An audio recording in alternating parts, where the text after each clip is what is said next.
দিন ছিল পয়লা বৈশাখ, আর পয়লা বৈশাখের দিন কোথাও বেরোবো না সেটা তো আর হয় না।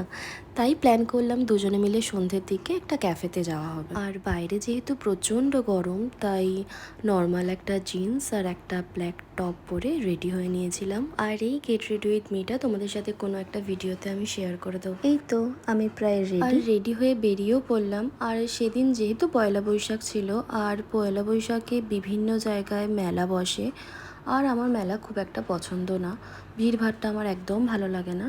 তাই আমরা ঠিক করেছিলাম যে আমরা ক্যাফেতেই যাব। আর পয়লা বৈশাখে মেলার জন্য দেখো রাস্তাঘাটে সেদিন প্রচুর ভিড় হয়েছিল, তাই আমরা ঠিক করেছিলাম যে আমরা বাইক নিয়েই যাব। আর সব থেকে মজার ব্যাপার হলো যে আমরা ক্যাফেতে গিয়েও দেখি সেখানে প্রচুর লাইন। আমরা প্রায় 10 থেকে 15 জনের পিছনে লাইন দিয়ে আছি। তাই আমরা ডিসাইড করলাম যে আমরা আর ক্যাফেতে বসে খাবো না, অনেকটা রাত হয়ে যাবে। তাই বাইরেই দুটো কোল্ড কফি অর্ডার দিয়ে দুজনে মিলে খেলাম। আর যেহেতু খুব গরম পড়েছিল, বেশ ভালোই লাগলো। ক্যাফেটা যেহেতু মায়ের বাড়ি যাওয়ার পথেই পড়ে, তাই ঠিক করলাম যে আজকে একটু মায়ের সাথে দেখা করে যাব। তাই বোনের জন্য একটু আইসক্রিম আর মায়ের জন্য একটু মিষ্টি নিয়ে গেছিলাম।